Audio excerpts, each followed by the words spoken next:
Kesannya adalah kalau kita itu diibaratkan begitu banyak orang di sebuah perusahaan, ada karyawan bawah, tengah, atas.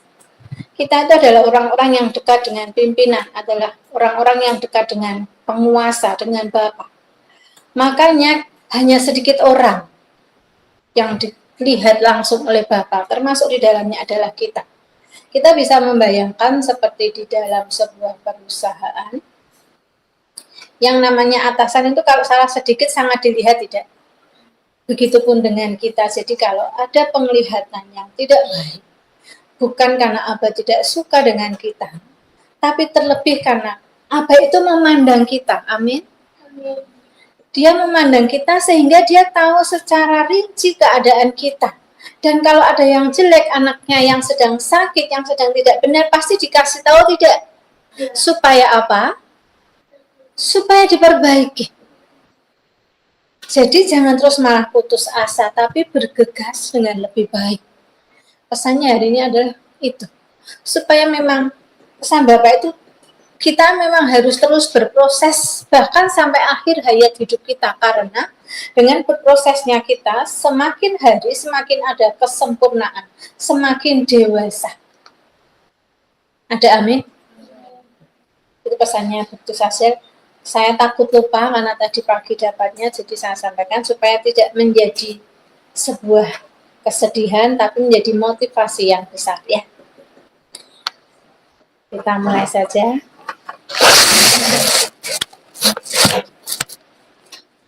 Khotbah hari ini judulnya adalah Wahyu 16 dan 17. Semoga semuanya sudah membacanya. Sudah membaca? Siapa yang sudah membaca Wahyu 16, 17? Lumayanlah ada beberapa, tidak apa-apa. Saya memberitahu, tapi kalau tidak mau juga tidak apa-apa. Kalau mau, terima kasih. Supaya lebih gamblang untuk mendengar, ya. Kita mulai saja. Di Wahyu 15 yang lalu, menceritakan tentang persiapan 7 cawan murka. Nah, sekarang kita mau mulai buka Wahyu 16 tentang 7 hukuman cawan murka Elohim. Mulai yang dahsyat-dahsyat ini, ya. Kalau kita perhatikan dalam ketujuh cawan murka di kitab Wahyu ini sangat mirip dengan hukuman 10 tulah yang ada di Mesir di dalam kitab Keluaran. Saya mau ringkas sedikit, ya.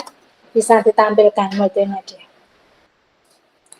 Wahyu 16 ayat 2 di situ ada hukuman bisul. Itu sama dengan Keluaran ayat 9, bab 9 ayat 8 sampai 11 itu juga ada bisul.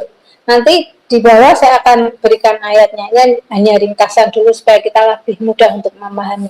Wahyu 16 ayat 3, air laut menjadi darah. Keluaran 7 ayat 17 sampai 18, air sungai Nil menjadi darah. Wahyu 16 ayat 4, air di sungai-sungai menjadi darah. Keluaran 7 ayat 19, semua air menjadi darah. Wahyu 16 ayat 8, matahari membakar orang. Ini adalah satu-satunya hukuman yang tidak ada kemiripan dengan tulah di Mesir. Wahyu 16 ayat 10, ada kegelapan dan kesakitan. Ini sama dengan Keluaran 10 ayat 21 sampai 23, yaitu kegelapan. Wahyu 16 ayat 12 sampai 13, sungai Efrat menjadi kering. Ada 3 kata. Keluaran 8 ayat 1 sampai 6, banyak kata-kata. Wahyu 16 ayat 18 sampai 21, ada kilat guru gemuruh, gempa bumi, hujan es. Di Keluaran 9 ayat 23 sampai 25 ada hujan es, guru, dan kilat. Kenapa dibuat hampir sama? Ya, kenapa Bapak membuat seperti itu?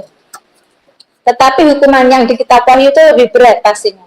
Karena memang ada kesamaan. Di dalam kitab Keluaran, Bapak itu sedang mengeluarkan bangsa Israel dari perbudakan bangsa Mesir dan dibawa ke tanah Kanaan.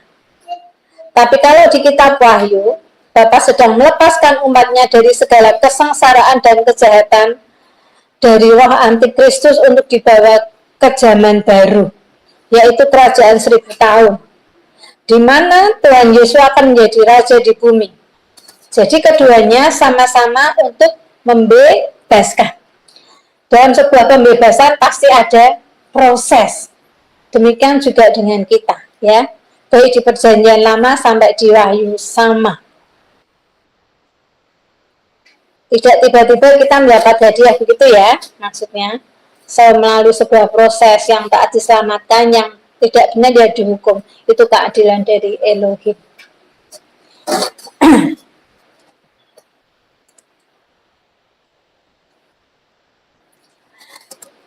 Yang ada kesamaan juga, yaitu baik saat terjadi tulah di kitab Keluaran maupun terjadi cawan murka di kitab Wahyu 16 ini, ya, 7 cawan murka, sama-sama tidak ada pertobatan. Saat terjadi cawan murka manusia tidak ada yang bertobat. Ini persis dengan Raja Fir'aun yang tidak mau bertobat meski diberi hukuman tulah sampai ke 10 tulah, ya. Mengapa saya mengangkat persamaan ini? Agar kita semua tahu bahwa kitab Wahyu itu juga menjadi satu rangkaian dengan kitab-kitab sebelumnya. Jadi Wahyu itu tidak berdiri sendiri, supaya kita terbiasa bahwa Alkitab kita itu mulai Kejadian sampai Wahyu. Jangan dipilih satu-satu seperti yang diinginkan. Itu adalah sebuah kejadian yang sambung menyambung. Cintailah Alkitab kita. Baca, pahami. Nanti kita akan mendapatkan banyak sekali hikmat dari sana. Mari kita mulai dengan ketujuh malapetaka, ya. Saat peristiwa ini terjadi, sudah tidak ada orang benar, karena sudah terjadi pengangkatan, ya. Jadi kita jangan sampai ketinggalan pengangkatan, amin. Saat wahyu ini, yang akan saya ceritakan ini, sudah tidak ada orang benar di bumi. Mereka adalah memang orang-orang yang siap untuk dihukum dengan kedurhakaan mereka. Wahyu 16 ayat 1.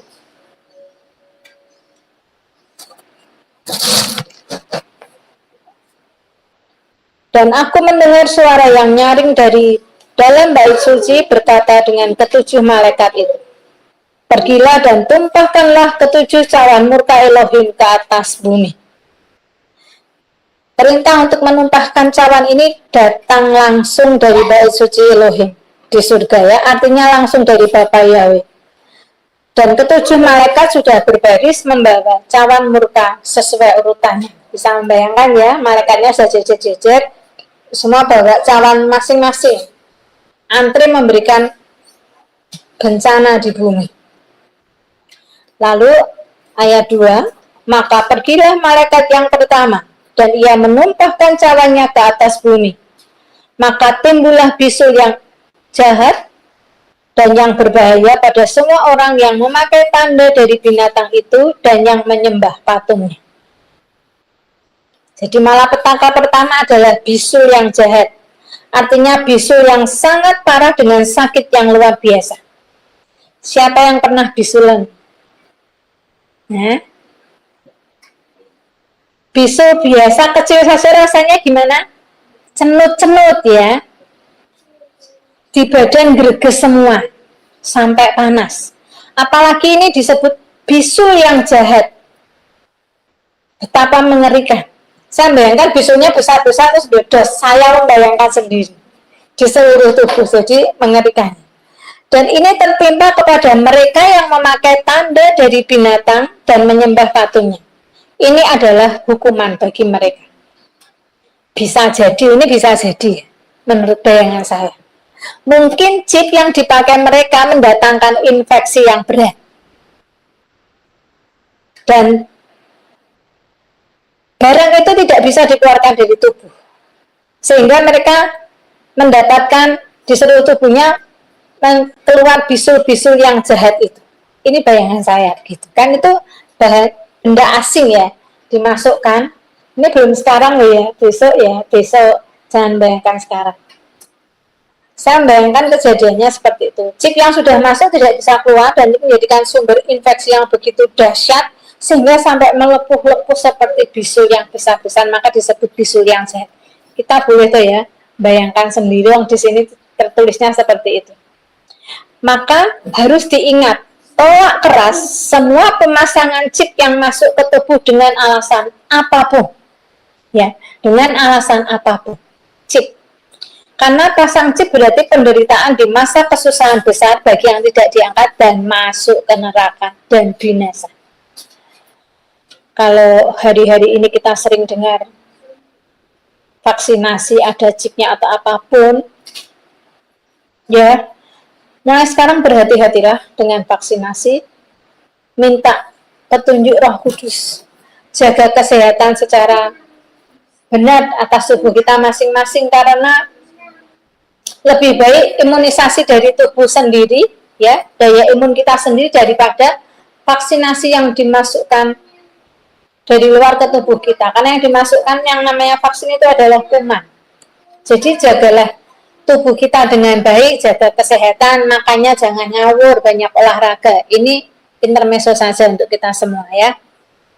Hati-hati dengan vaksinasi.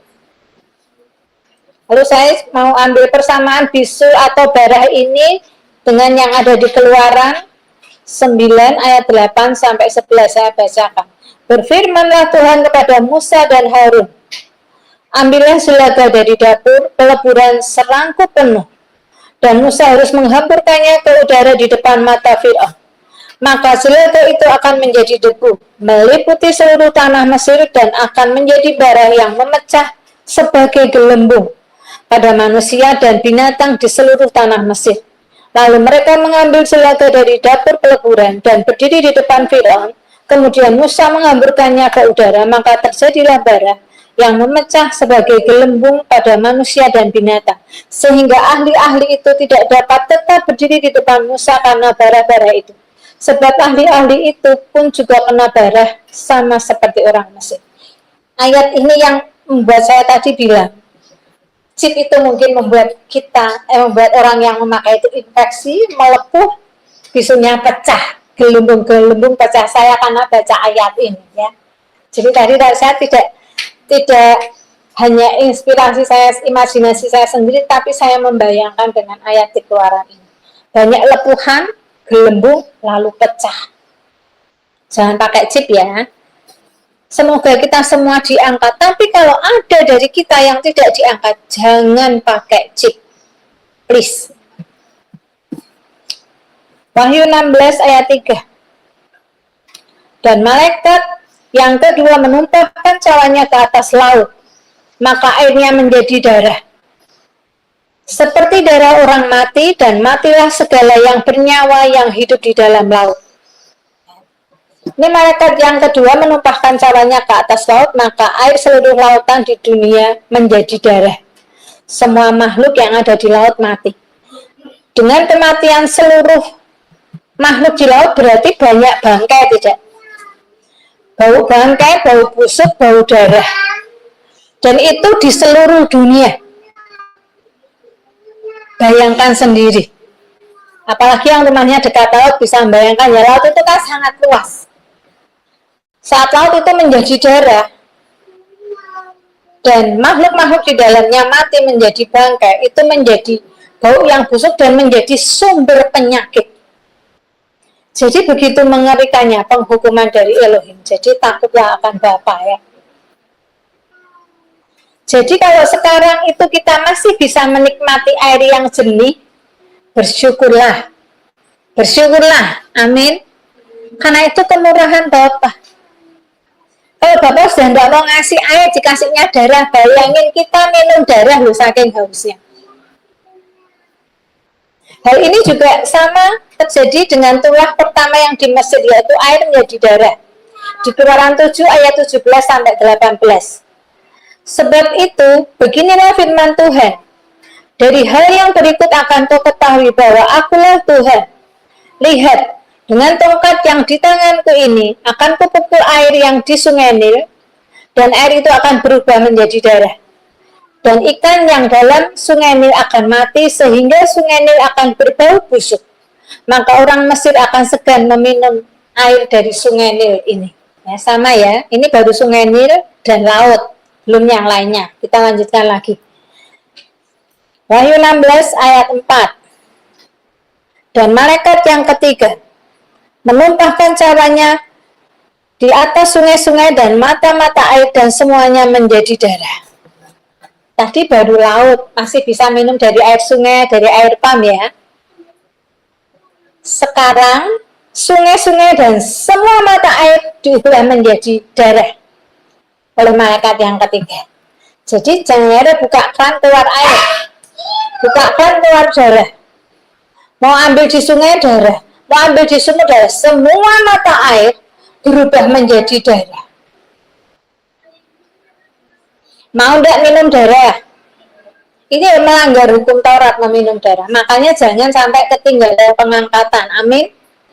Berjuang sekarang, berjuang sekarang. Kalau kita mati dalam menjadi orang benar, kita akan ikut pengangkatan nanti, dibangkitkan dulu. Tapi jangan sampai ketinggalan. Mau mati dulu sebelum pengangkatan, tidak apa-apa, asal sudah hidup benar ya, semuanya ya. Ada amin? Amin. Mau ikut pengangkatan tidak? Mau. Ini kok ya, tidak semangat ya? Semangat. Mau ikut pengangkatan tidak? Mau. Kita tidak pernah tahu kapan kita akan mati. Pengangkatan juga tidak tahu kapan. Kalau kita berleha-leha, besok kita mati, siapa yang tahu? Camkan hal ini. Itu juga berlaku untuk saya sendiri. Saya mencamkan hal ini supaya saya hidup benar, berhati-hati. Sering jatuh, iya.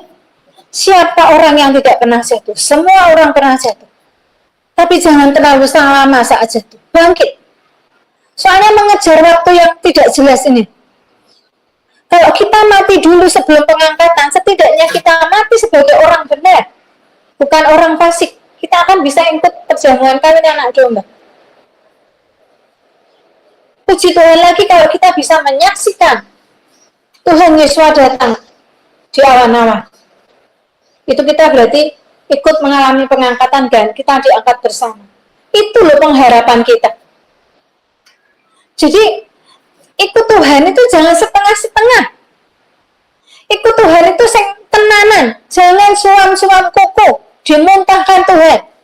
Lebih baik menjadi hitam atau putih itu jelas. Jadi hitam, kita bisa senang-senang di dunia. Ya, itu sudah tidak dipandang Tuhan, seperti yang saya tadi bilang, yang tidak dipandang Tuhan. Yang abu-abu ini tidak jelas. Kebanyakan orang Kristen adalah Kristen abu-abu. Jadilah putih, di mana kita ada kedekatan dan keintiman dengan Bapa, dengan Tuhan Yesus. Di mana kita bisa dilihat oleh Bapa saat kita hidup sekarang ini. Disinilah waktu kita berproses untuk menjadi lebih baik setiap hari. Maka seperti pesan yang saya terima tadi pagi, kalau ada yang tidak baik, yang dilihat, atau kita merasakan yang tidak enak di tubuh kita, jangan kita menjadi ngobrol. Bergegas perbaiki diri dan bangkit, karena waktunya hanya sekarang. Tidak ada waktu ulangan. Saya harap semuanya memahami. Ada amin? Amin. Ada semangat? Amin. Sukacita semuanya. Amin. Semuanya diangkat. Amin. Amin. Sampai mana ini? Nah, ini cerita yang tadi ya. Lalu malaikat yang ketiga menumpahkan cawannya ke sungai dan semua mata air dan semuanya menjadi darah. Kalau sebelumnya hanya air laut yang menjadi darah, semua orang masih bisa bilang, aku bisa minum di sumur, dari sungai. Tapi setelah semua sungai dan mata air diubah menjadi darah, mereka benar-benar tidak punya air bersih. Hal ini sangat mengerikan. Sangat mengerikan ya. Jadi jangan kita ada di sana. Jangan kita tertinggal. Ini juga sama dengan yang terjadi di Mesir saat yang air menjadi darah. Tadinya hanya sungai ini, mereka masih bisa menikmati air dari mata air yang lain. Dan itu dijadikan darah oleh Elohim sekalian. Supaya itu, supaya Fir'aun itu bertobat. Karena yang dibuat menderita bukan hanya Fir'aun, tapi seluruh rakyat Mesir. Dibuat kebingungan karena harus mencari air sampai genap 7 hari. Bisa membayangkan tidak minum sehari aja kita puasa bingung ya. cepet-cepet kapan jam bukanya. Nah itu nggak disuruh puasa, tapi mau minum tidak bisa. Mau minum yang ada darah. Itu nek saking hausnya tetap diminum. Karena sudah terlalu haus. Jadi sebegitu mengerikannya saat itu. Saya mau bacakan Keluaran 7 ayat 19. Tuhan berfirman kepada Musa, katakanlah kepada Harun, ambillah tongkatmu, ulurkanlah tanganmu ke atas segala air orang Mesir, ke atas sungai, selokan, kolam, dan ke atas segala kumpulan air yang ada pada mereka, supaya semuanya menjadi darah, dan akan ada darah di seluruh tanah Mesir, bahkan dalam wadah kayu dan wadah batu sekalipun. Jadi kalau ada air di mangkok-mangkok pun, ini jadi darah. Tidak ada yang terlewatkan, tidak ada air bersih yang tersisa, semuanya menjadi darah. Ini sudah terjadi di Mesir dan itu akan terjadi lagi nanti di masa kesusahan besar. Sangat mengerikan.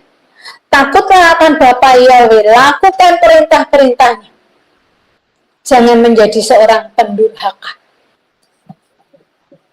Saya lanjutkan Wahyu 16 ayat 5-6. Dan aku mendengar malaikat yang berkuasa atas air itu berkata, adil engkau, engkau yang ada dan yang sudah ada, engkau yang kudus, yang telah menjatuhkan hukuman ini, karena mereka telah menumpahkan darah orang-orang kudus dan para nabi. Engkau juga telah memberi mereka minum darah. Hal itu wajar bagi mereka. Saat penghukuman ini terjadi di bumi ya, ada suara dari malaikat yang berkuasa di atas air mengatakan bahwa hukuman Elohim sangat adil bagi manusia di bumi itu, saat itu nanti, saat besok itu. Kenapa? Sebab mereka adalah orang-orang jahat yang telah menumpahkan darah orang-orang kudus dan para nabi. Maka adillah jika Bapa memberi mereka minum darah. Jadi siksaan itu wajar, mengingat betapa jahatnya mereka. Kita bisa membayangkan kenapa sampai dihukum seperti itu. Kita membayangkan para martir yang dibunuh. Sekarang saja kita masih ketemu banyak martir di banyak daerah. Orang yang mewartakan Injil. Saya masih ingat yang di India itu, seorang pendeta dipukuli dengan pendeta dan istrinya, dipukuli dengan kelapa sampai hancur semuanya, mukuli satu-satu. Orang segitu banyak. Saya tidak tahu mati apa tidak, tapi betul-betul saya tidak tahan melihatnya. Lalu dulu saya pernah lihat video, saya mau share itu kok sudah di take down, tidak ada ya. Yang orang-orang dibakar itu orang Afrika ya, dibakar, dibikinkan kayak lubang gitu, dibakar hidup-hidup. Itu ada yang mau keluar ditendang itu. Saya melihat itu perih banget hati saya. Saya nangis, saya tidak tahan.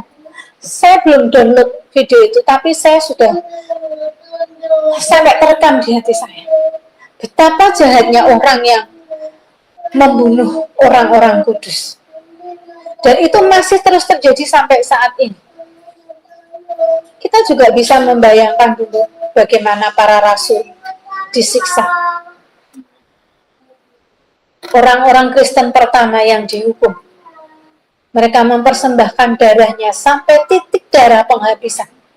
Saat ini, saat penghukuman air menjadi darah, itulah penghukuman balasan bagi orang-orang jahat. Mereka dipaksa untuk meminum darah.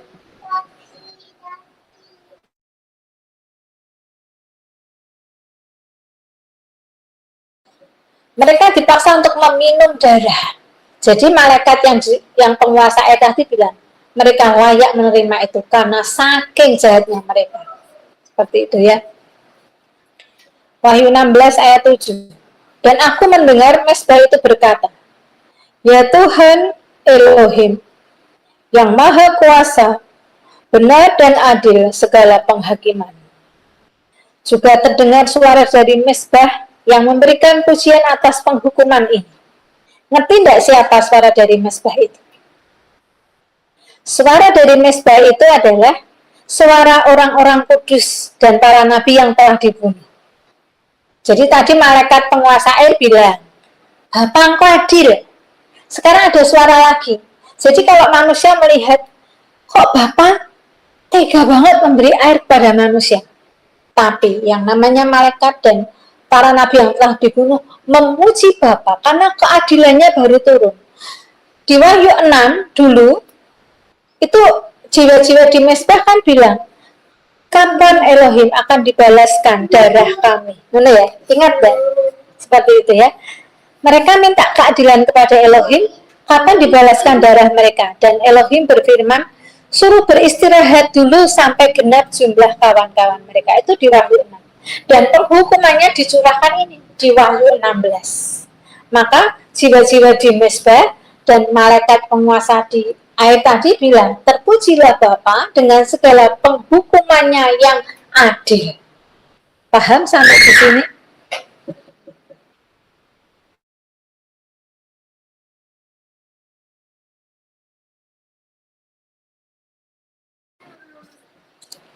Saya lanjutkan Wahyu 6 ayat 10. Dan mereka berseru dengan suara nyaring katanya, berapa lamakah lagi? Oh, ini Wahyu 6 yang saya ceritakan nanti. Dan mereka berseru dengan suara nyaring katanya, berapa lamakah lagi ya penguasa yang kudus dan benar? Engkau tidak menghakimi dan tidak membalaskan darah kami kepada mereka yang diam di bumi. Dan pembalasannya tadi di Wahyu 16 tadi ya. Saya mau ingatkan setiap kita bahwa Elohim itu adil. Dia akan membalas semua kejahatan. Jadi jangan pernah berpikir Elohim itu lupa. Dia tidak pernah lupa. Tapi waktunya bukan waktu kita. Dia juga membalas semua yang baik. Ya, jadi jangan diingat-ingat Bapak menghukum, tidak. Bapak juga mengapresiasi kita, memberkati ketaatan dan kebaikan kita. Bahkan kalau dihitung-hitung hukuman Bapak dengan belas kasihan Bapak, banyak belas kasihannya. Karena apa? Kasih Bapak itu menutup semua kesalahan kita. Amin. Kasih Bapak itu menutup semua kesalahan kita melalui darah Yesua. Tapi itu hanya berlaku bagi orang yang melakukan perintah Yesua. Tidak hanya yang percaya toh. Yang melakukan perintah Yesua, belas kasih Bapa ini turun melalui darah Yesua kepada kita. Sehingga kesalahan kita dibasuh oleh darah Tuhan Yesua. Amin. Amin. Maka takutlah akan Bapa dan hiduplah kudus. Saya lanjutkan Wahyu 16 ayat 8 sampai 9. Dan malaikat yang keempat menumpahkan cawannya ke atas matahari. Dan kepadanya diberi kuasa untuk menghanguskan manusia dengan api.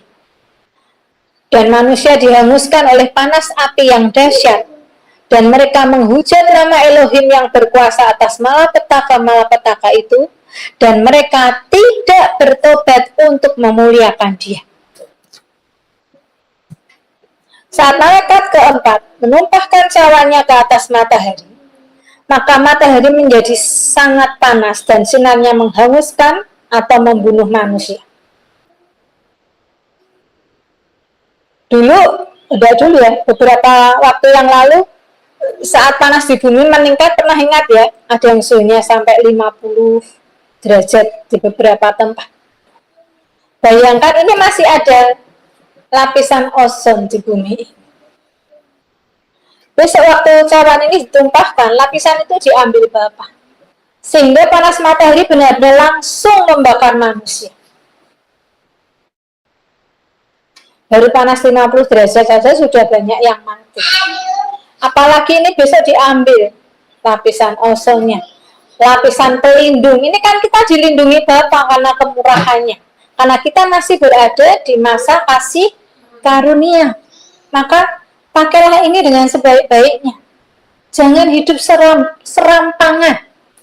Jangan hidup seenaknya. Karena penghukuman Bapa itu, hari Tuhan itu sangat mengerikan.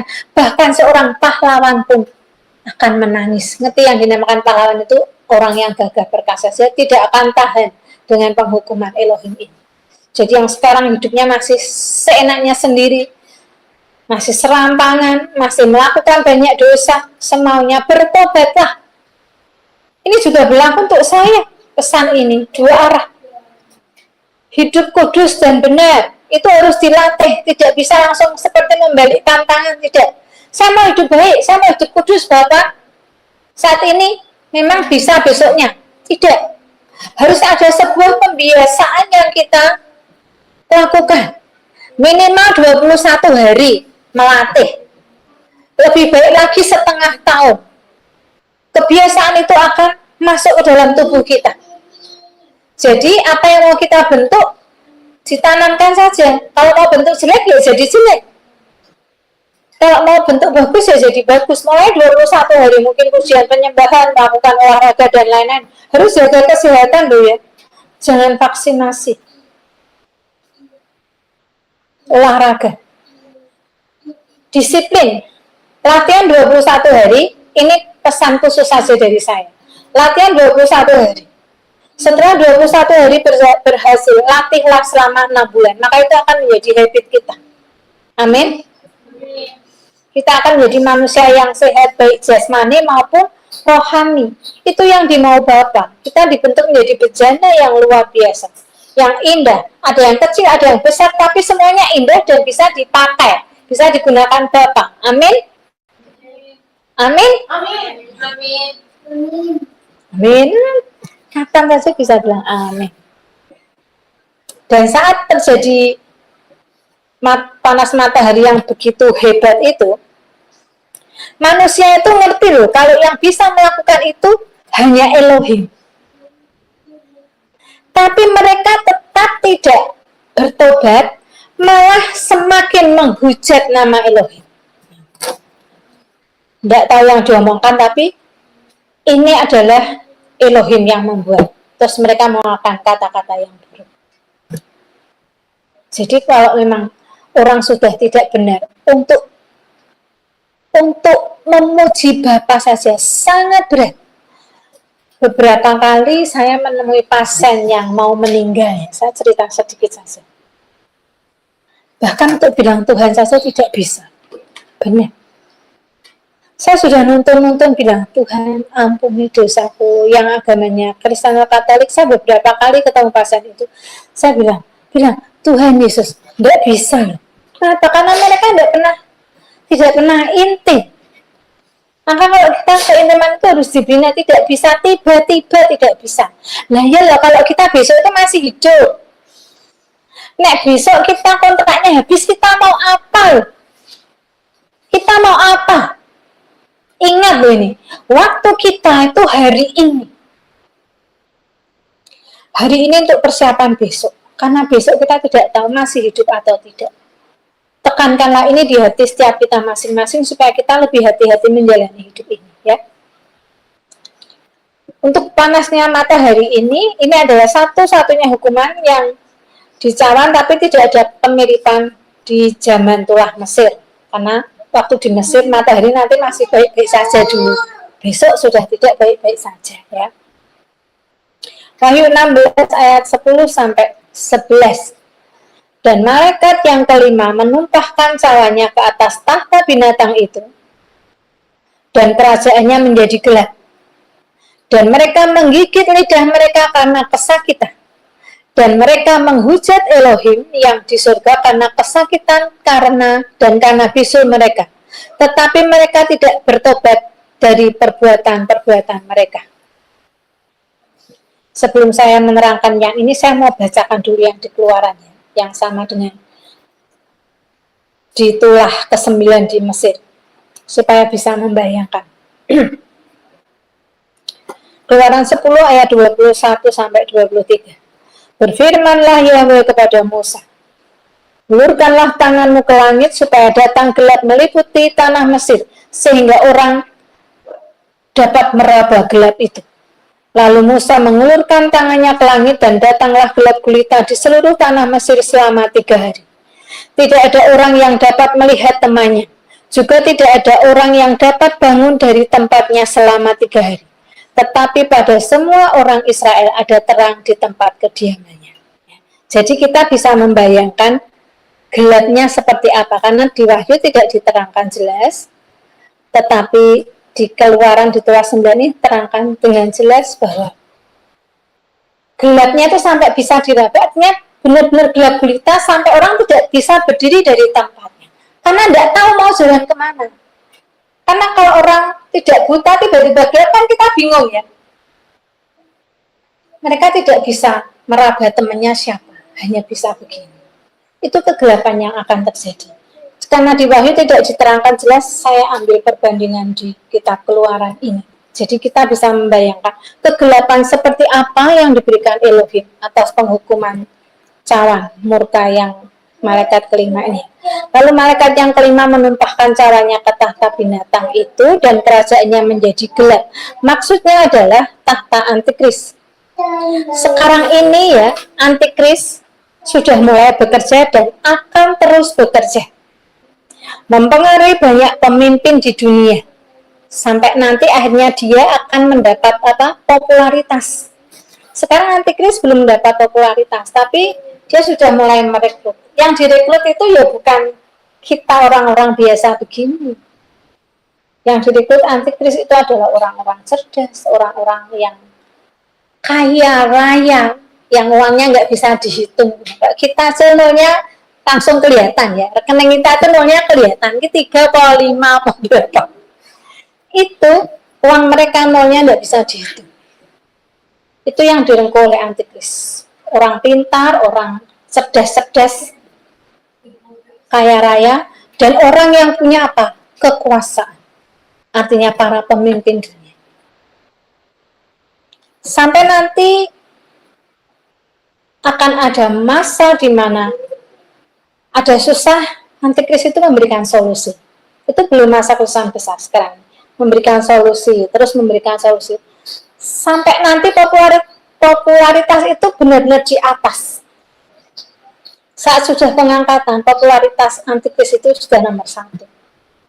Semua orang kan, wow, terkagum-kagum. Itu dia, si antikris. Nah, besok ini kegelapannya dicurahkan di tahtanya antikris. Ini terjadi setelah gereja sudah diangkat.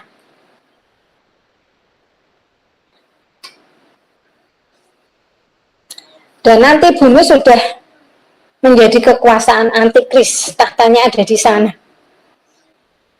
Makanya disebut tahta binatang. Karena bumi sudah menjadi cemar dan gelap gulita. Dan pengikutnya adalah warga kerajaannya. Kalau ada bosnya masih ada pengikutnya, ada rakyatnya. Kita ya punya bos, punya Bapak, punya Tuhan Yesus, itu bos kita, raja kita rakyatnya.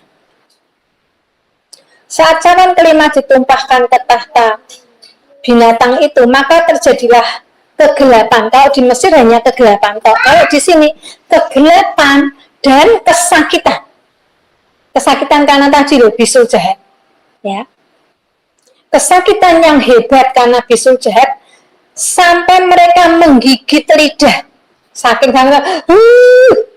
sakitnya tidak tahan, tidak ada obat yang bisa mengobati, dan gelap gulita. Karena memang hukuman di sana lebih berat daripada hukuman tulah di Mesir. Di Mesir hanya gelap, di cawan kelima ini gelap dan kesakitan yang dahsyat. Bahkan sampai mereka menggigit lidah, tidak bisa bergerak, tetapi mereka tetap tidak bertobat. Luar biasa ya. Kalau hati sudah dikeraskan, tidak bisa bertobat. Maka sekarang hatinya jangan dikeras-keraskan. Minta hati yang lembut, yang mudah bertobat. Jangan kesentil sitik ngambek marah. Hatinya mengeras, tidak mau melayani, tidak mau ke gereja, ngambek sama Tuhan, tidak mau berdoa, tidak mau puji-pujian. Itu belum dikeraskan hatinya, sudah mengeraskan hatinya sendiri. Kalau di sini nanti hatinya benar-benar dikeraskan. Jangan sampai kita seperti itu. Ini adalah kesempatan kita. Jadi kalau kita dikasih tahu, berterima kasih. Kalau kita ditegur, bersyukurlah karena kita ditunjukkan kesalahan kita supaya kita bisa memperbaiki diri kita menjadi lebih baik. Amin.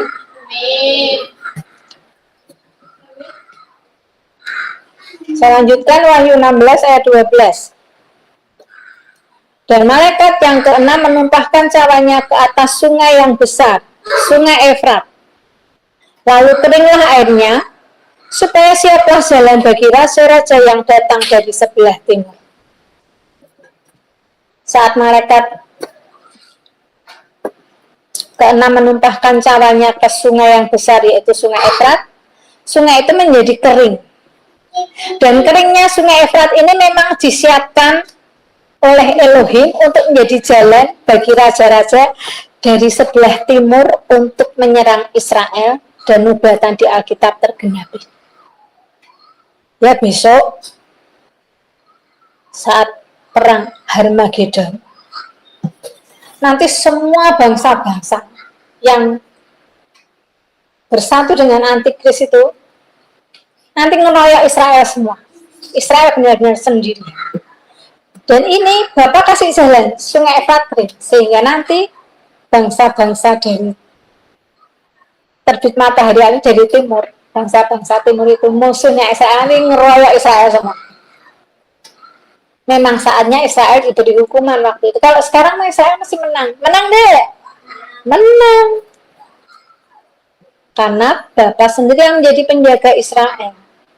Tapi saat Bapak yang menghukum Israel, ya kena, karena sudah dinubuatkan di dalam firman-Nya di Wahyu. Kejadiannya ini nanti saat di Wahyu 16. Saya lanjutkan Wahyu 16 ayat 13 sampai 14.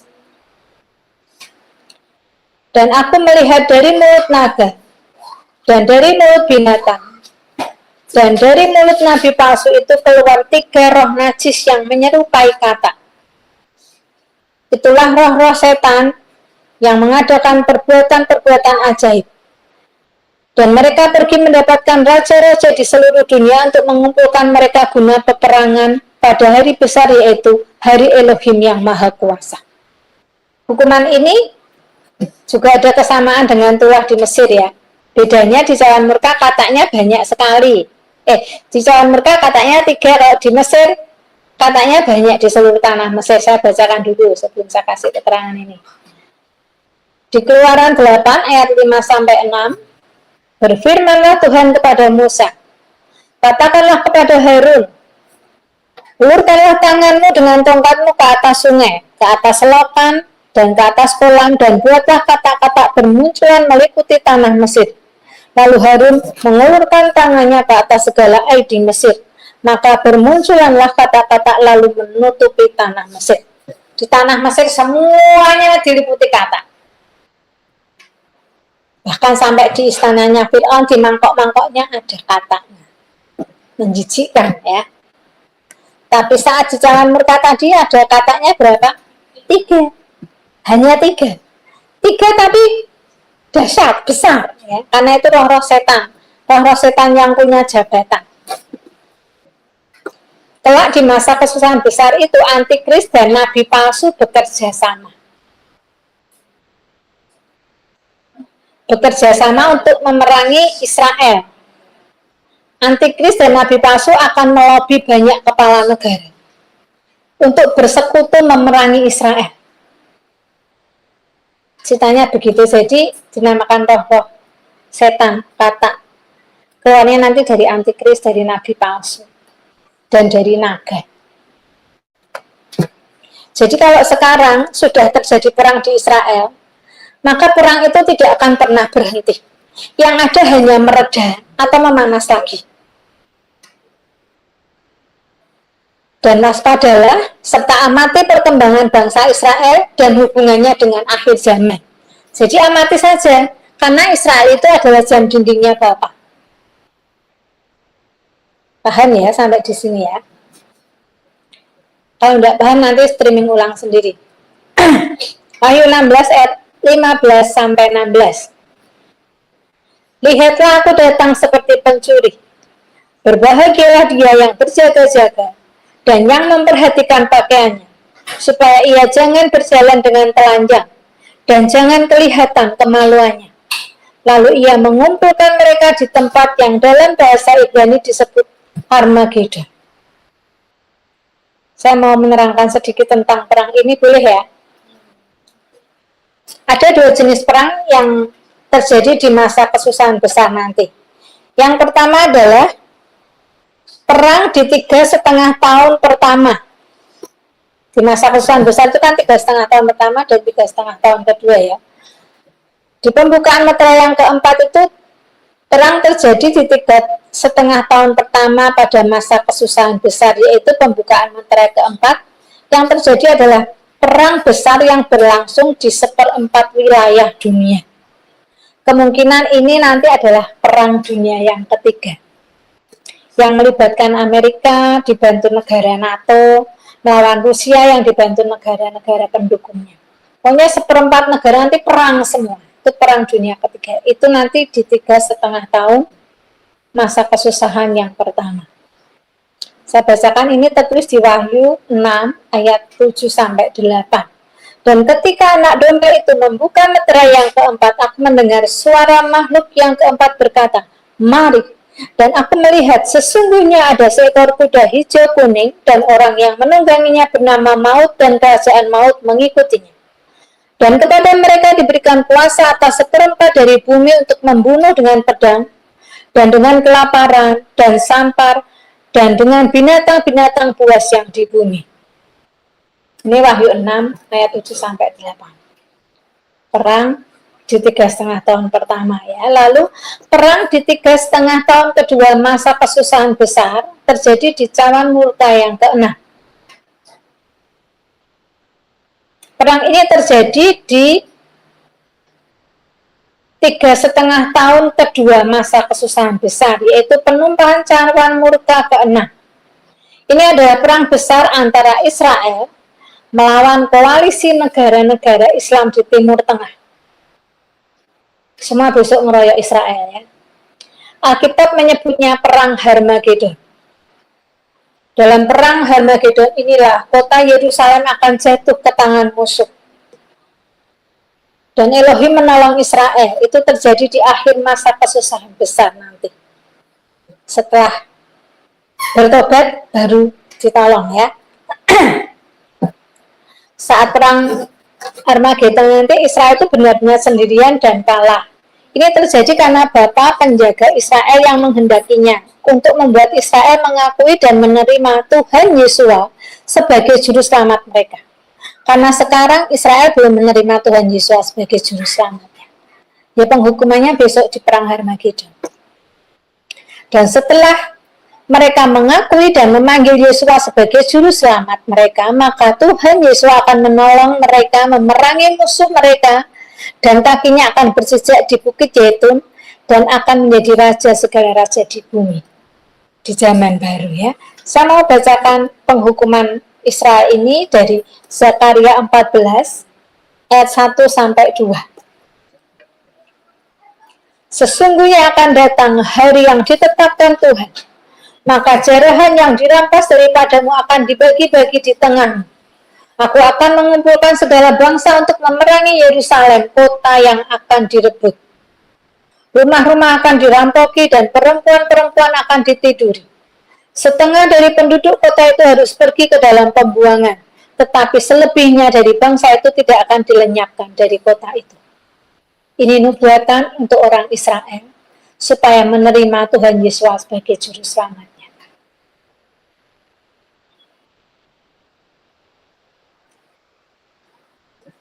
Semuanya tertulis jelas di Wahyu ya.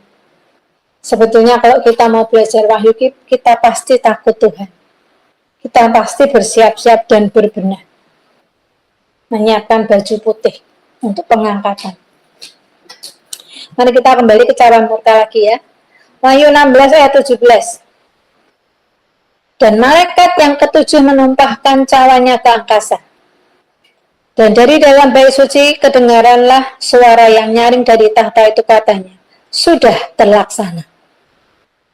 Setelah 6 cawan murka ditumpahkan, maka giliran malaikat yang ketujuh menumpahkan cawannya, dan terdengar suara dari Tahta artinya dari Bapa sendiri. Sudah terlaksana. Ini adalah cawan kengerian dan cawan yang terakhir. Hukuman pemusnahan untuk manusia yang berdosa. Cawan ketujuh itu mengerikan. Sangat mengerikan.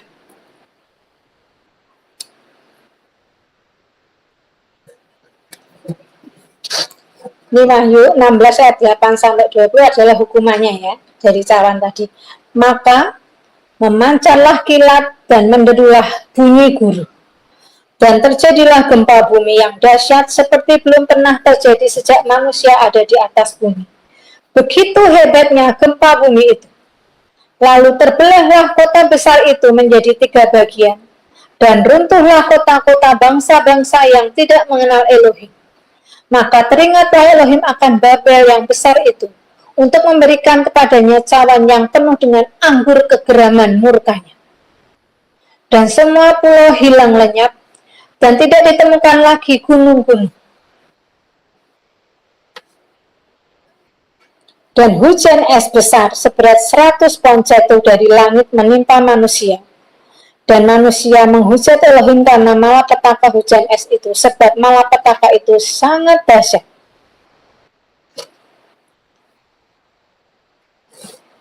Saya mau bacakan juga yang di Keluaran 9 ayat 23 sampai 25 ya. Persamaan dengan cawan murka.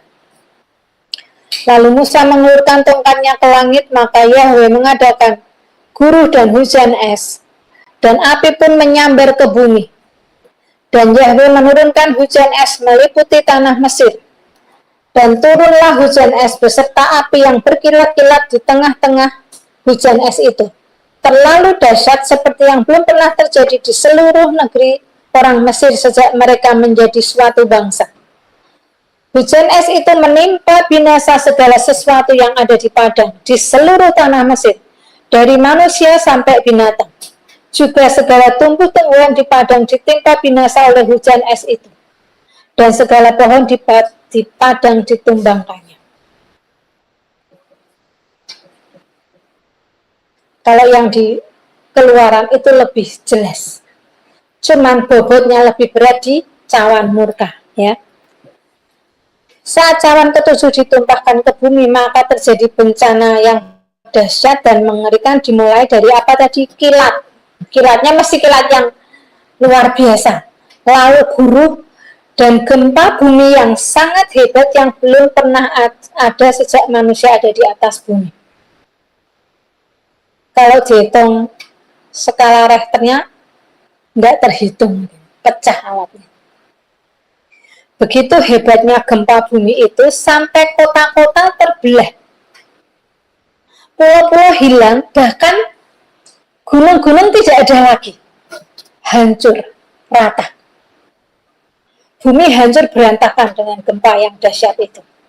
Tidak bisa diukur dengan skala Richter.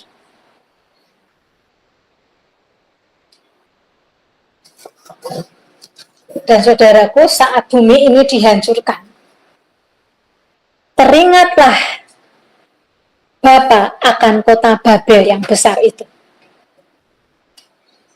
untuk memberikan cawan yang murka dengan anggur kegeramannya.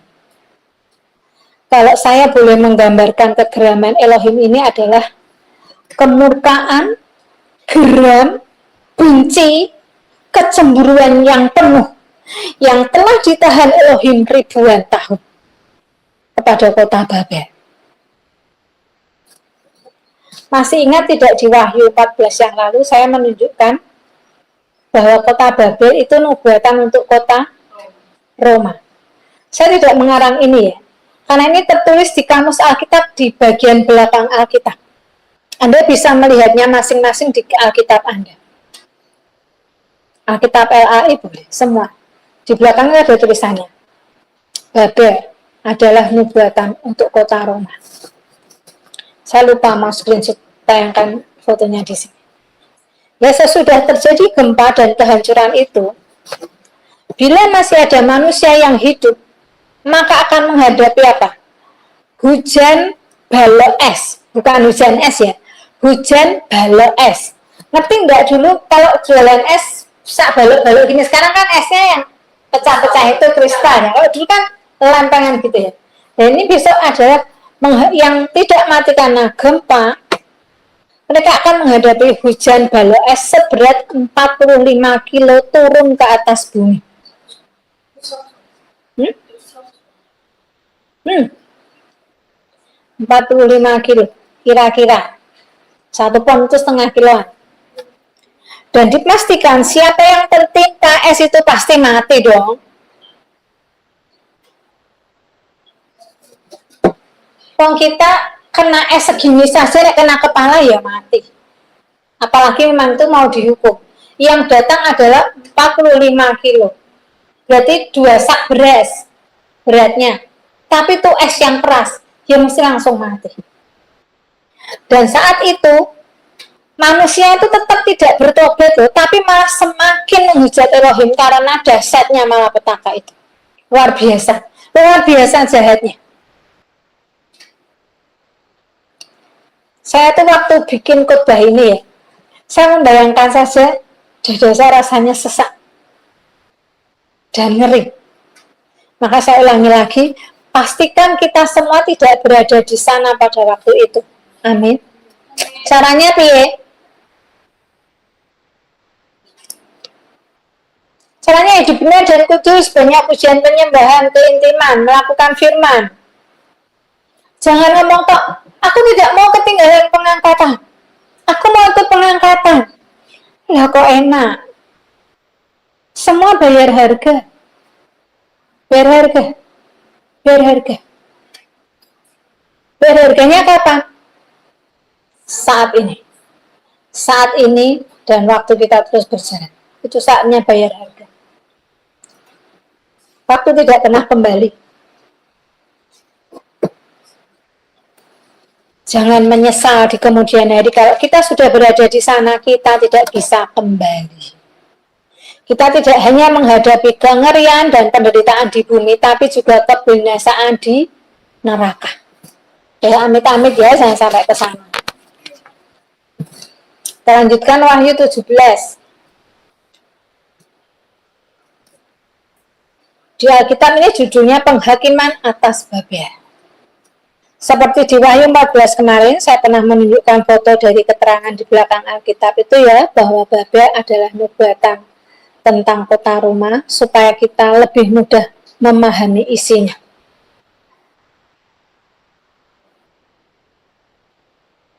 Saya juga streaming di Wahyu, di pendeta lain, tapi saya tidak mendapatkan ada yang mengatakan hal ini. Tapi saya memberanikan mengatakan ini karena memang di Alkitab tertulis ini. Wahyu 17 ayat 1-2. Lalu datanglah seorang dari ketujuh malaikat yang membawa ketujuh sawan itu dan berkata kepadaku, mari ke sini, aku akan menunjukkan kepadamu putusan atas pelacur besar yang duduk di tempat yang banyak airnya.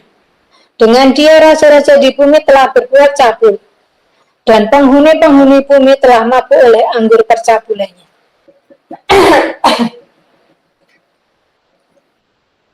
Di Wahyu 17 ini banyak kata-kata kiasan untuk menggambarkan Babel. Raja-raja adalah para pemimpin negara ya. Penghuni bumi adalah penduduk bumi.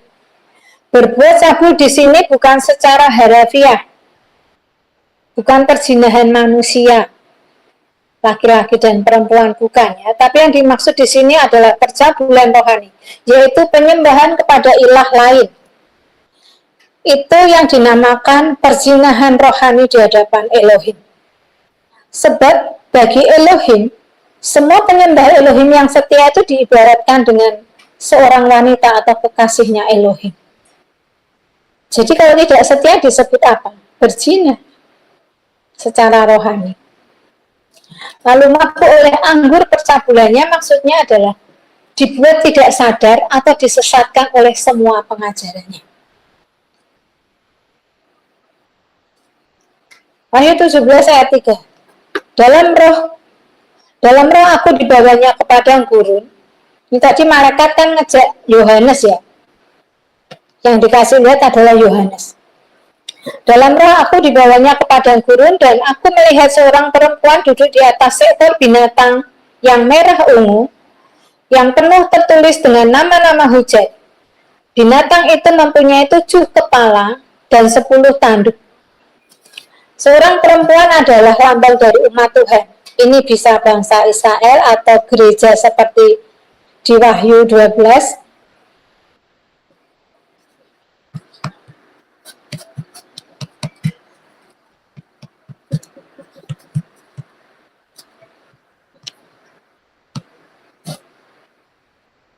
Di Wahyu 12 ayat 1 sampai 3 ya. Dan binatang merah ungu berkepala 7 dan bertanduk 10 dan penuh dengan kata-kata hujat adalah naga atau iblis.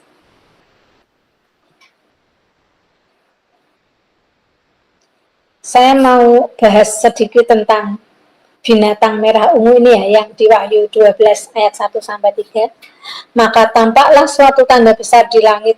Seorang perempuan berselubungkan matahari dengan bulan di bawah kakinya, dan sebuah mahkota dari 12 bintang di atas kepalanya. Ia sedang mengandung, dan dalam keluhan dan penderitaannya hendak melahirkan, ia berteriak kesakitan.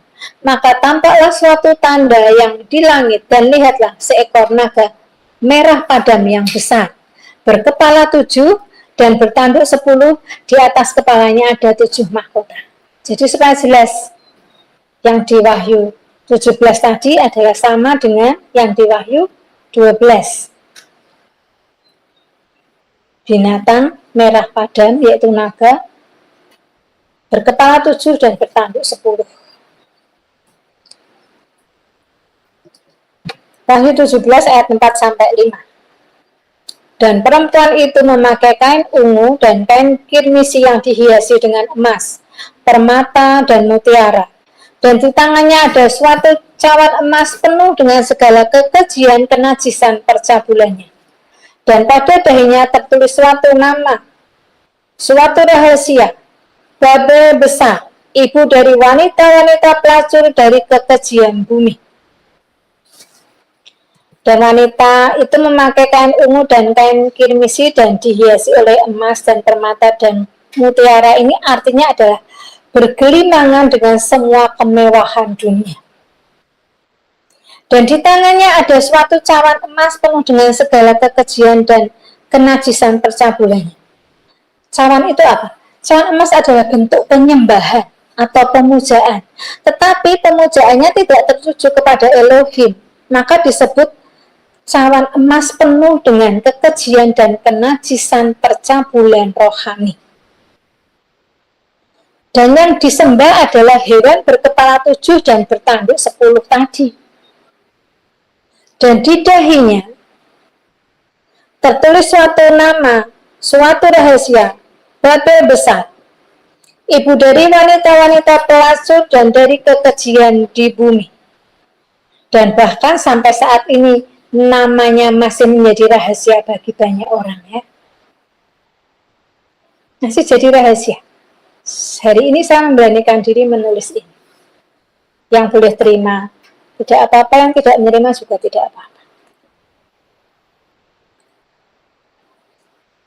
Ibu dari wanita-wanita pelacur dan dari kekejian di bumi artinya menjadi pusat dari semua penyembahan ilah lain di hadapan Elohim.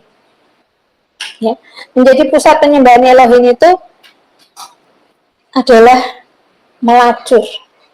Artinya, penyembahan ilah lain itu sebuah kekejian di hadapan Elohim. Dan pusatnya adalah di kota Babel. Wahyu 17 ayat 6. Dan aku melihat perempuan itu mabuk oleh darah orang-orang kudus dan darah saksi-saksi Yesua. Dan ketika aku melihatnya, aku sangat heran. Ya, dan oleh perempuan itu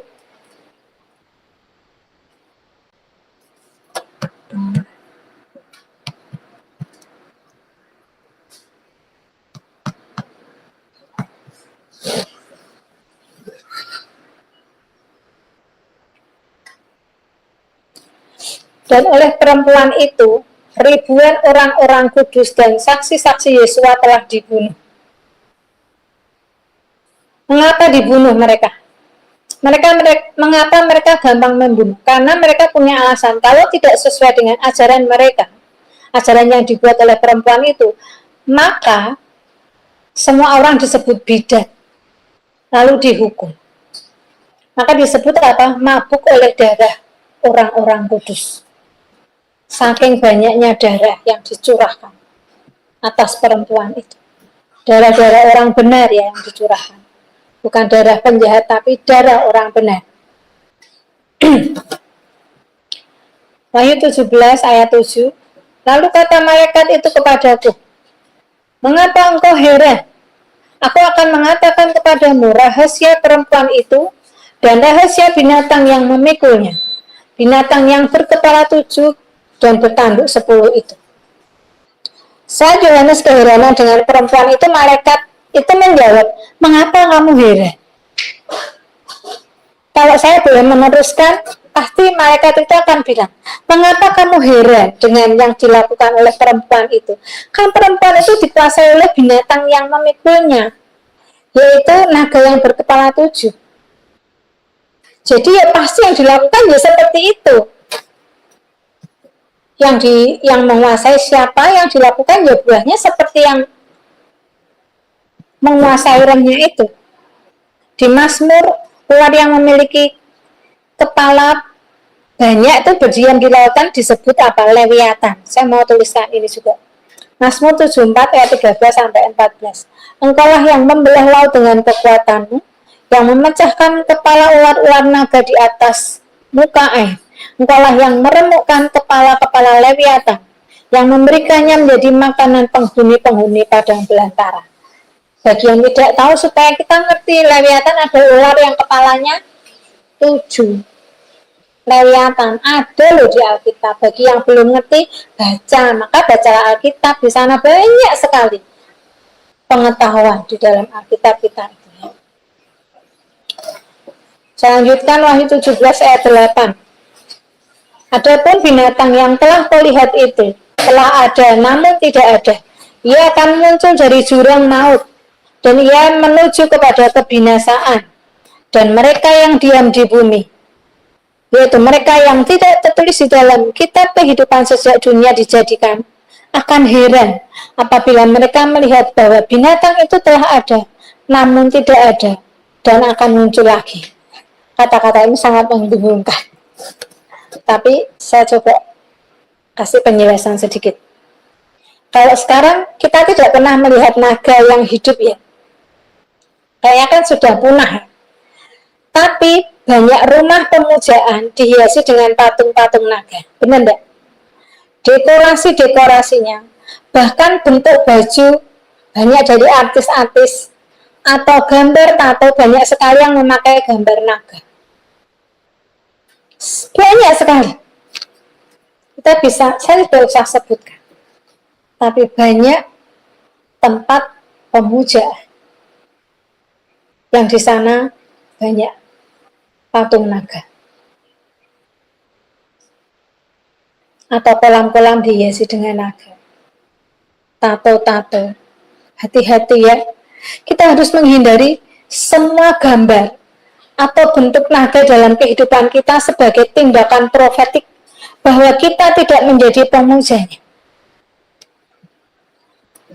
Gambar HP, ya, casing HP, tato, baju, kaos, tas, apapun yang bergambar naga, tolong hilangkan dari kehidupan kita. Ini adalah sebagai bentuk profetik kita bahwa kita tidak sedang menyembah Dia. Amin.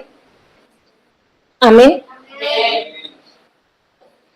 Semoga Anda memahami hal ini, karena ini sangat penting. Wahyu 17 ayat 9 sampai 13. Yang penting di sini ialah akal mengandung hikmat. Ketujuh kepala itu adalah 7 gunung, yang di atasnya perempuan itu duduk. Ketujuhnya adalah juga 7 raja. 5 di antaranya sudah jatuh, yang satu ada dan yang lain belum datang. Dan jika ia datang, ia akan tinggal seketika saja. Dan binatang yang pernah ada dan yang sekarang tidak ada itu, ia sendiri adalah raja ke-8. Dan namun demikian, satu dari ketujuh itu, dan ia menuju kepada kebinasaan. Dan ke-10 tanduk yang telah kau lihat itu adalah ke-10 raja yang belum mulai memerintah, tetapi 1 jam lamanya mereka akan menerima kuasa sebagai raja bersama-sama dengan binatang itu. Mereka seia sekata, kekuatan dan kekuasaan mereka berikan kepada binatang itu. Di sini yang terpenting adalah hikmatnya. Ketujuh kepala menerangkan bahwa wanita atau kota Babel itu terletak di antara 7 bukit.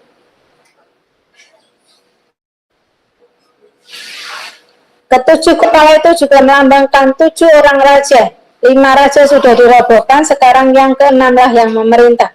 Sedang yang ke-7 masih akan datang, tetapi pemerintahannya hanya sebentar saja. Binatang merah tua yang telah mati ialah raja yang ke-8, yang sudah memerintah sebagai salah seorang dari ke-7 raja itu. Sesudah pemerintahannya yang kedua kali, ia juga akan binasa. Ini menceritakan antikris yang dikuasai oleh Lewiatan. Ini tidak usah dipikir ya, karena ini adalah permainan politik kelas atas, dan ini akan terjadi besok di masa kesusahan besar tahun kedua, 3,5 tahun kedua.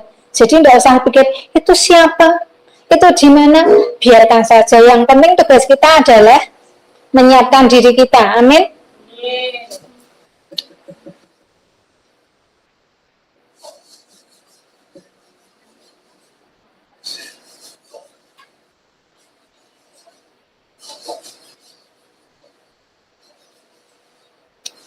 Karena mereka semua ini nanti akan bersekongkol membuat perjanjian untuk menyerahkan kekuasaan kepada si antikris. Jadi besok hanya ada satu pemerintahan di dunia, satu agama, satu pemerintahan. Satu agama dipimpin oleh nabi palsu, satu pemerintahan dipimpin oleh antikris. Yang mendolongi di belakangnya adalah binatang merah tua, yaitu Lewiatan.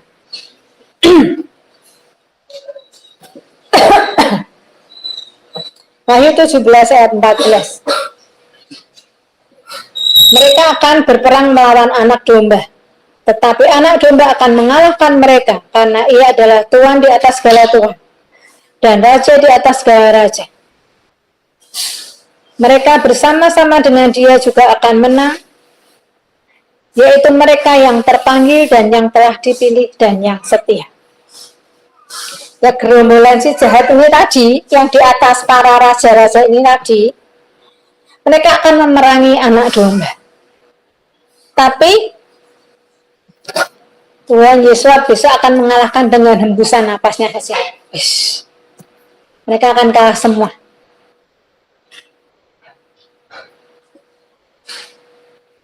Sebab Tuhan Yesus adalah Raja di atas segala Raja.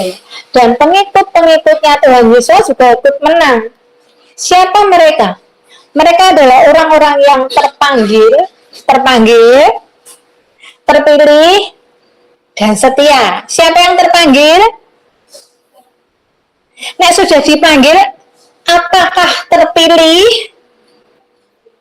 Halo? Dan apakah setia? Ini proses kita masing-masing loh ya. Karena banyak yang dipanggil, sedikit yang dipilih, lebih sedikit lagi yang bisa dipercaya. Pegang loh ini, kasih di kamar masing-masing buat moto. Banyak yang dipanggil, sedikit yang dipilih, lebih sedikit yang dipercaya. Masuklah kepada yang sedikit, yang lebih sedikit. Masuklah menjadi orang-orang yang dipercaya Tuhan, amin. Yaitu orang-orang yang mau mengerjakan pekerjaan Tuhan. Ada amin? Ada amin? Ada amin? Lemes lu. Saya ngasih khotbah bersemangat, berapi-api, kok lemes ya? Jadilah yang dipercaya. Enggak apa-apa. Sejauh yang dipercaya Tuhan ya. Saya lanjutkan. Sulit loh untuk jadi yang dipercaya jadi setia itu sulit. Maka semuanya berproseslah dengan sungguh-sungguh. Jangan enak-enakan, harus bayar harga. Tidak ada mudah hoya-hoya.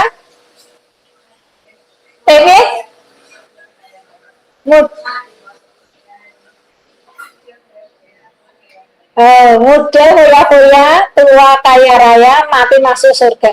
Itu hoax. Tidak ada seperti itu ya. Semua harus bayar harga. Masuk pom bensin aja mau ke toilet bayar. Apalagi mau masuk surga. Jangan ngimpi, bangun ya. Bangun kalau mau masuk surga, bangun. Jangan pada ngimpi aku masuk surga. Tapi duduk-duduk saja. Bangun kalian semuanya. Saya ya bangun. Masuk surga harus bangun dan berjuang. Karena standar surga itu sangat tinggi. Saya lanjutkan Wahyu 17 ayat 15. Lalu ia berkata kepadaku, semua air yang telah kau lihat, di mana wanita pelacur itu duduk, adalah bangsa-bangsa dan rakyat banyak dan kaum dan bahasa. Ya, semua air yang dilihat Yohanes adalah bangsa-bangsa, kaum dan bahasa. Artinya wanita pelacur ini mengendalikan banyak bangsa-bangsa di bumi. Mengendalikan banyak bangsa-bangsa di bumi. Karena di situ tulisan bangsa dan kaum dan bahasa. Wahyu 17 ayat 16 sampai 17. Dan ke-10 tanduk yang telah kau lihat itu, serta binatang itu, akan membenci pelacur itu, dan mereka akan membuat dia menjadi sunyi dan telanjang. Dan mereka akan memakan dagingnya, dan membakarnya dengan api. Sebab Elohim telah menerangi hati mereka untuk melakukan kehendaknya dengan seia sekata, dan untuk memberikan pemerintahan mereka kepada binatang itu sampai segala firman Elohim telah digenapi. Binatang merah tua dengan 10 tanduknya, yang tadi saya terangkan, yang melambangkan 10 raja ya, yang memerintah bersama Lewiatan tadi, nantinya akan berbalik membenci perempuan itu atau Babel, memerangi dia. Dan akan menyerang dia.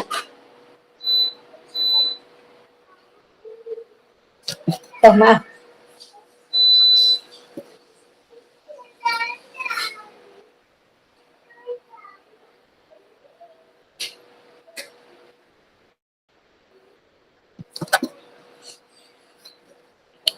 Dan akan membenci perempuan itu dan akan menyerang dia. Lalu membiarkan dia telanjang dan dimakan api, artinya mereka yang dulunya bersekutu akan dibuat membenci dan mempermalukan perempuan itu. Sebab Elohim yang berkehendak supaya apa? Supaya firman Elohim digenapi. Itu firman yang di Wahyu digenapi. Tujuannya adalah itu. Menggerakkan yang dulunya bersekongkol bisa menjadi musuh. Maka kalau Bapak sudah berkehendak itu A bisa jadi B, B bisa jadi C, bisa jadi A lagi. Semua pengendalinya adalah Bapak ya. Wahyu 17 ayat 18. Penutup ini ya, sudah pada ngantuk ya. Dan perempuan yang telah kulihat itu adalah kota besar yang memerintah atas raja-raja di bumi. Dan perempuan yang dilihat dalam penglihatan Yohanes itu adalah melambangkan kota besar yang memerintah raja-raja di bumi, yaitu kota Babel, seperti yang tertulis di kamus belakang Alkitab bahwa Babel merupakan nubuat untuk kota Roma. Demikian pengajaran Wahyu 16 dan 17. Semoga masing-masing dari kita mendapat rema dan bergegas untuk menyiapkan diri agar kita semua tidak tertinggal pengangkatan. Amin.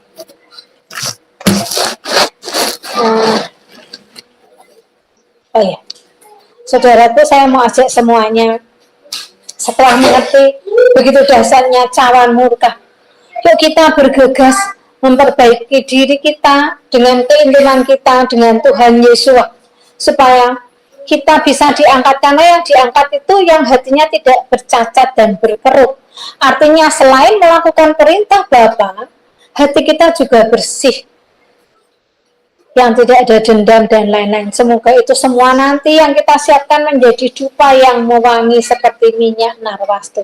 Saya mau ajak semuanya menyanyikan lagu Aku dan Rajaku untuk menggali cinta kita kepada Tuhan Yesus.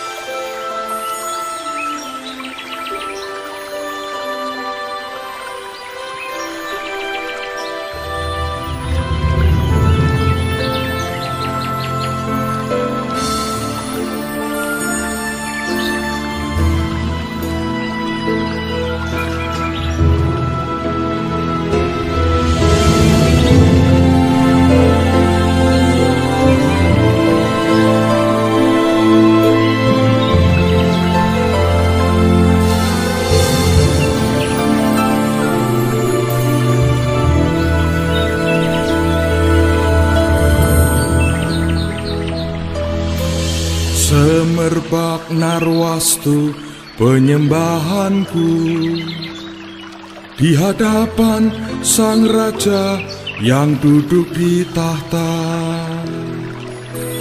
membumbung naik korban hidupku, suatu korban yang hidup dan berkenan. Dibawanya aku di kebunnya, aku jadi kekasih raja. Dicurahkannya isi hatinya, aku jadi sahabat raja. Mengepul naik dupa doaku ke hadirat Yesus Rajaku.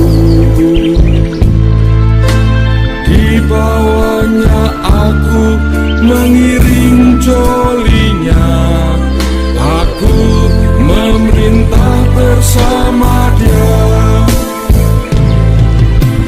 Mengepul naik dupa doaku ke hadirat Yesus Rajaku.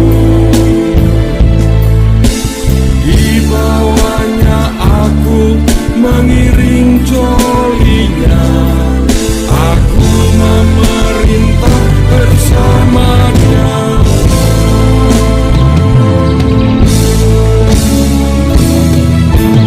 Kerajaanmu datang, kehendakmu jadi, tak ada penundaan, segera dan amin. Kerajaanmu datang, kehendakmu jadi, tak ada penundaan, segera dan amin. Betapa Tuhan rindu membawa setiap anaknya di dalam taman, bertemu muka dengan. Terima kasih semuanya waktu saya berikan.